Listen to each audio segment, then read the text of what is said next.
Good morning. It is Saturday, about 5:35 in the morning. This is Max. Max is 10 years old. He is a Dogo Argentino, Kelpie mix, and he is described as grumpy, which is kind of like stubborn. Now, Max is he's had a little bit of an unstructured life. He's had a good life. He's done a lot, been a lot of places, but a little bit unstructured, a little bit chronic stress because of the unstructure or lack of structure. Unstructure. I can't think this morning. Can't talk. That's all right. A little bit of resource guarding, a lot of reactivity, blah blah blah. So, doesn't like to do what he doesn't like to do, in essence. So he's gonna take a shit right now. He likes to do that, but he lives with a couple younger dogs in the house, and as an older dog, like most older dogs with younger dogs in the house. So take note, if you have an older dog and you bring in younger dogs, most likely your older dog doesn't want to be pestered by these newcomers, by these young ones. So make sure you give your older dog time and space on their own. They don't need to be best friends. Your older dog is not your younger dog's older brother to teach them everything and pal around with. Like, that's weird. It's not what it is. So I'm gonna pick up his poop here. See if I can do this while I film. So your younger dog is your responsibility, not your older dog's responsibility. Okay? It's your responsibility. It's your responsibility to set boundaries for your younger dog when it comes to your older dog. Otherwise, your older dog is going to be stressed with that job you've given them. They didn't choose to bring that dog in. It's your job. It's your job to teach them. Okay? Your job to set boundaries. Otherwise, your older dog may end up setting that boundary. And maybe the young dog takes and accepts that boundary that was set. However, your older dog chose to set it or felt best appropriate. But maybe they don't really respect each other's boundary setting. And now you have a fight, and this is what you're gonna say. And any of you watching who've had this, they were getting along fine until ... They never had a problem until blah, blah, blah. It's usually 6 months to 18 months in, 6 months to a year, because they've learned each other. And now things have built.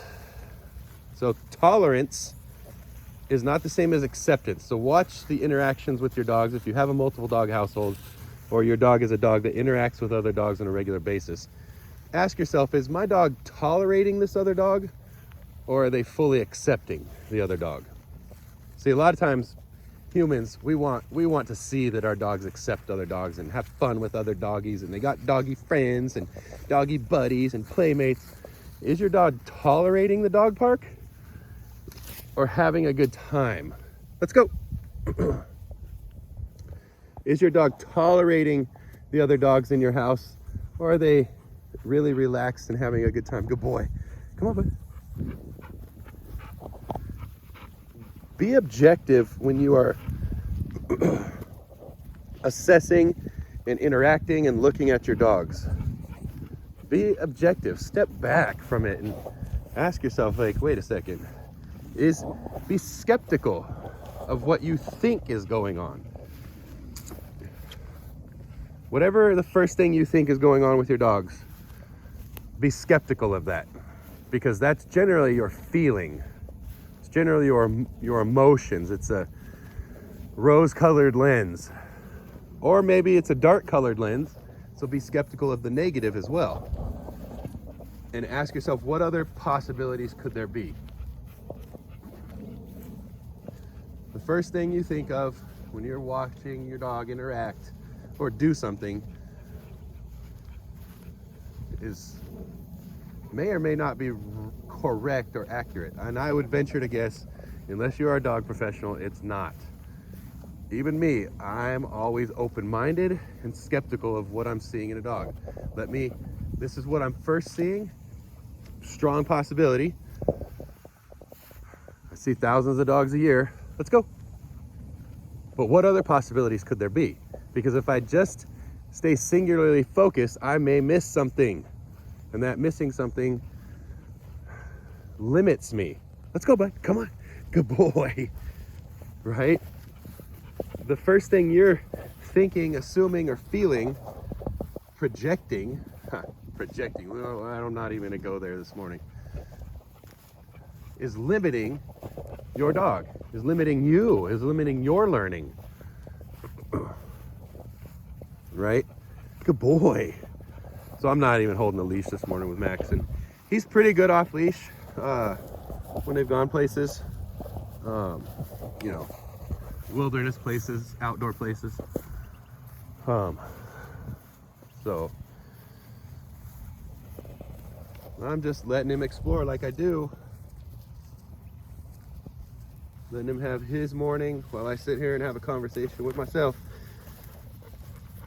So if you're new to morning conversations is simply me doing what I do anyways, which is have a conversation with myself in the morning when I take a dog on a walk or when I take a dog to the park. We all have dialogue with ourselves, thoughts to ourselves. Some people talk to themselves. I'm one of those that I do a little bit of talking to myself. Two types of people that talk to themselves: crazy people and geniuses. So, and it's often said that the line between crazy and genius is very, very blurry. So you take your pick on what you think I am. Probably a little of both. So back to you and your dog, and even me when I'm working with dogs, be as objective as possible. The first thought or feeling or assessment or projection that you have about your dog's behavior or why they do something they do, even something as simple and as positive as when they greet you at the door when you come home, you know for certain, right? You know for certain that they're just excited to see you and happy, right? So you're dead set on that. What other possibilities are there? Let's go. Let's go, Max. Good boy. Good boy. What other possibilities are there besides happy to see you? What other possibilities? What other possibilities besides that being a positive thing, or that they're happy to see you when you come in the door? What else could it be? Just open your mind up. Find one other possibility. When you don't do that and you're dead set on this is what it is, you limit yourself and you limit your dog and you limit the ability to actually start to understand your dog, because the first thing you think of is a human thing. The first thing you think of is your own perspective. It's not your dog's. It's not even interacting with other people. The first thing you think or feel about another person when they say something to you or do something to you, that is you. That is your first thought, feeling, emotion, not theirs. You're not thinking about, wait, where's that coming from with them? Why are they saying that, right? It's only until we slow it down or they may explain that we're like, oh yeah, I can see that perspective. But your dog can't do that. So whatever the first thing you think is when you interact with your dog or feel. So let's say you come home and your dog's in the kennel and they're not just wagging their tail, okay, and standing up. They don't look excited. first thing you might feel is, what's wrong, bud? What other possibilities are there? Maybe simple as this, maybe nothing's wrong. Maybe he's just relaxing. I mean, maybe nothing's wrong. It's simple as that. It's the first thing you're thinking, because it triggers emotion in you, is, what's wrong, bud? Because it's different than the normal pattern, perhaps. Okay, what if nothing's wrong? And if nothing's wrong, what could be going on? Maybe he's just tired. Maybe he's being calm. Maybe I should enjoy that he's calm. Maybe that's a good thing. Look at all the different possibilities. When you start to look at all the possibilities and you pause, and that first thought that comes to your mind, you press pause on that and you say, okay, I need to find one or two more alternatives that this could be. Max, come. Good boy. Good boy, yes. One of the big things I'm working on with Max is recall. He gets really intense in their backyard. They live on an end house, so there's a sidewalk, people walk by, and he goes crazy at the wall or the fence. And we need to be able to recall him out of that intense state of mind. So it's one of the big things I'm doing with Max is lots of recall. A lot of grooming work, a lot of handling work, because he doesn't like to be handled. Ears, teeth, nails. So challenge yourself. The first feeling you have, the first thought you have with your dog about what they're doing, challenge yourself to press pause on that and identify one or two other possibilities. Just one or two. They don't have to be right. They could be ridiculous. They could be completely opposite, and they probably will be. But try to identify one or two more, and it will expand your perspective of your dog. It will bring you closer to harmony with them. It'll help you start to understand your dog more. Max, come. That's a good boy. Good boy. It will help you start to understand your dog more and see from their perspective. Bud, what? Come on, let's go. We all just want to be understood, right? How you feel about your dog, like your feelings, your emotions about your dog. You love them. It's absolutely valid. Your understanding of your dog, your knowledge of your dog is absolutely incorrect. I promise you that. Let's go. Max. Good boy. Good boy. So, how do you understand more? How do you learn more? How do you know them to where how you feel about them and what you understand about them line up a little bit better? Look for alternatives. Try to see from their perspective. Like I said, we all, as human beings, what do we want? We want to be understood. We want someone to listen, right? Okay. Your dog wants the same thing, and I put want in quotations, but your relationship with your dog is going to just grow and blossom when you begin to actually try to understand them as a canine, as a dog. Max, come. If that is something that you're interested in, is understanding your dog as a dog, understanding your dog from their perspective, knowing what it is to listen to your dog. Let's go.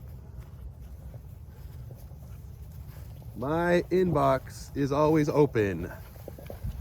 My contact info is out there. It's in the description on the YouTube. It's on Instagram. It's everywhere.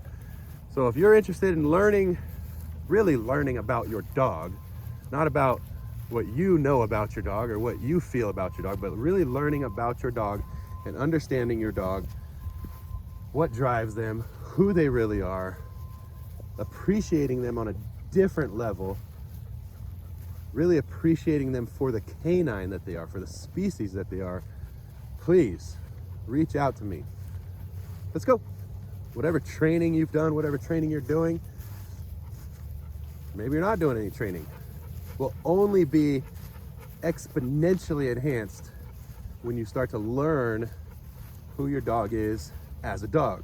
and when you start to understand who your dog is. Let's go. Good boy.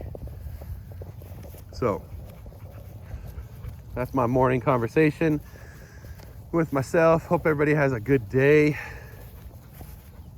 Look for alternatives to what your first inclination is about your dog and what they're doing and why. Identify one or two alternatives and you will level up. All right, well, the video cut out after the last thing, but anyways, look for one or two alternatives.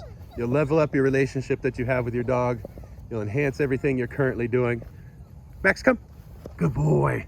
You'll enjoy them a lot more when you start to look for an alternative.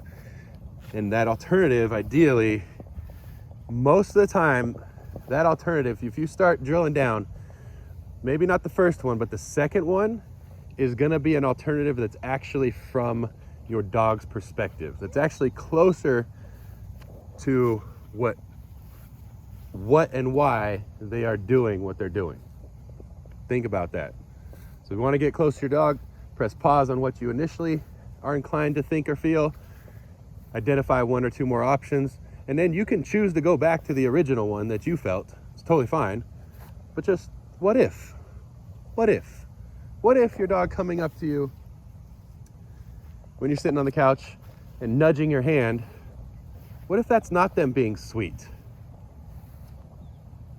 What if it's not them wanting attention? What if it's something else? Look for it. I could give you those alternatives, but I want you to search for it. What are the other possibilities? What if it's not them loving you, in quotations? What else could it be? Think about it. Have a good weekend. Max, come. Good boy. That's a good boy.